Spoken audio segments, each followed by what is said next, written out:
नमस्कार, कशा आहात सगळे? तर पुन्हा एकदा आपलं स्वागत आहे पायल रेसिपीज मध्ये। आज आपण मस्त अशी मुळ्याची टिक्की बनवणार आहोत, म्हणजेच स्नॅक्स रेसिपी।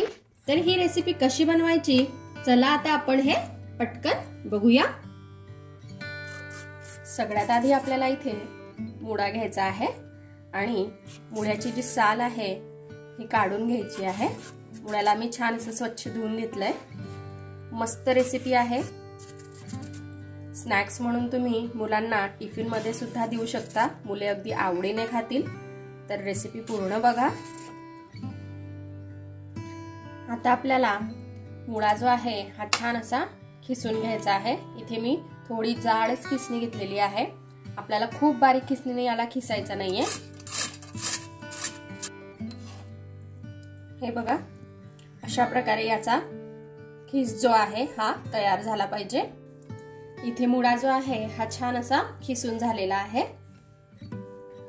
थोडा आपल्याला यावर मीठ घालायचं आहे, जवळपास अर्धा चमचा छोटा, आणि याला छान असं मिक्स करून घ्यायचं आहे। ही प्रोसेस महत्त्वाची आहे, तुम्ही देखील नक्की करा। मीठ घातल्यामुळे मुळ्यातलं जे काही पाणी असेल एक्स्ट्राचं ते निघून जातं। हे बघा, मीठ यामध्ये छान असं मिक्स करून झालेलं आहे। आता आपल्याला जेवढं काही यामध्ये पाणी असेल ते काढून घ्यायचं आहे। तुम्ही बघू शकता अशा प्रकारे मुळ्याला आपल्याला छान तयार करून घ्यायचं आहे।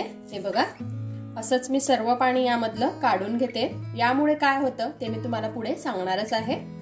तर बघा, मुळ्यामध्ये जेवढं पाणी होतं तेवढं छान असं मी काढून घेतलेलं आहे। आता आपल्याला याला छान असं मोकळं करून घ्यायचंय।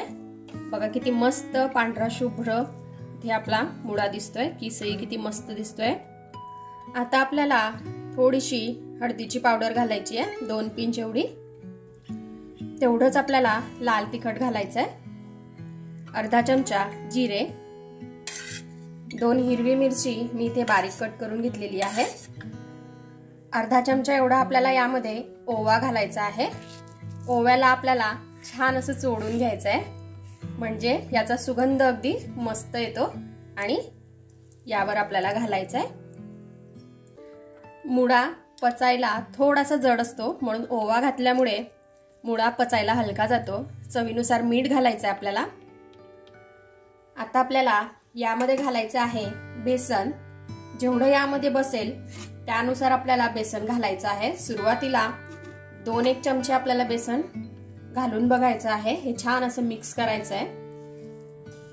आणि नंतर जर का आपल्याला वाटलं तर आपण बेसन पुन्हा घालू शकतो।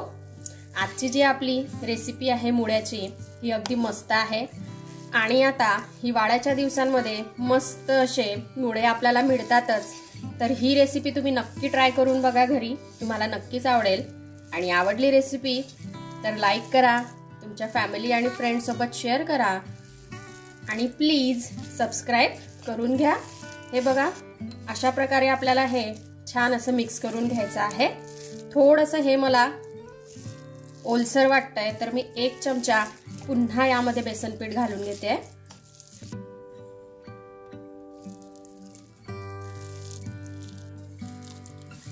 तर इथे मी हे छान असं मिक्स करून घेतलेलं आहे। बघा, याला छान अशी बाइंडिंग आलेली आहे, इतपत आपल्याला हे करून घ्यायचं आहे। बेसन पीठ अशा प्रकारेच आपल्याला हे मिक्स करायचं आहे, जोपर्यंत याला बाइंडिंग येत नाही व्यवस्थित। जवळपास 4 ते 4.5 चमचे मला यासाठी बेसन पीठ लागलेलं आहे। आता आपण मस्त अशी हिरवीगार कोथिंबीर यामध्ये घालूया आणि एक वेळेस पुन्हा याला मिक्स करून घेऊया। आता आपल्याला याची छान अशी टिक्की तयार करून घ्यायची आहे। ज्या आकारामध्ये आपल्याला करायची आहे त्या आकारामध्ये आपण करू शकतो। आणि तुम्हाला जर का माझ्या अशा छान छान स्नॅक्स रेसिपीज बघायच्या असतील तर तुम्ही आय बटनवर जाऊन बघू शकता। हे बघा, अशा प्रकारे मी इथे छान अशी टिक्की तयार करून घेतलेली आहे। इथे मी तेल गरम करून घेतलेलं आहे, यामध्ये आपल्याला टिक्की घालायची आहे आणि छान अशी तळून घ्यायची आहे। हे बघा, अशा प्रकारे आपल्याला मस्त अशी ही टिक्की तळून घ्यायची आहे। अशाच आपण बाकीच्या सुद्धा तळून घेऊया। आणि हो, सुरुवातीला जे आपण मुळ्यातलं पाणी काढून घेतलं होतं त्यामुळे आपल्या टिक्कीला छान अशी बाइंडिंग आली, नाहीतर आपली टिक्की व्यवस्थित बनली नसती, त्यामध्ये पाणीच भरपूर राहिलं असतं आणि आपल्याला बेसन पीठ खूप लागलं असतं। म्हणून ती प्रोसेस करणे खूप गरजेची आहे। तर बघा, इथे आपली मस्त अशी मुळ्याची जी स्नॅक्स रेसिपी आहे ही खाण्यासाठी रेडी आहे। तुम्ही सुद्धा ही रेसिपी घरी बनवून बघा आणि कशी वाटली ते मला कमेंटमध्ये कळवा। आपण भेटूया अशाच एका मस्त अशा रेसिपी सोबत नेक्स्ट व्हिडिओमध्ये। तोपर्यंत आपली काळजी घ्या आणि जाता जाता चॅनलला सबस्क्राईब करा। Take care, bye bye.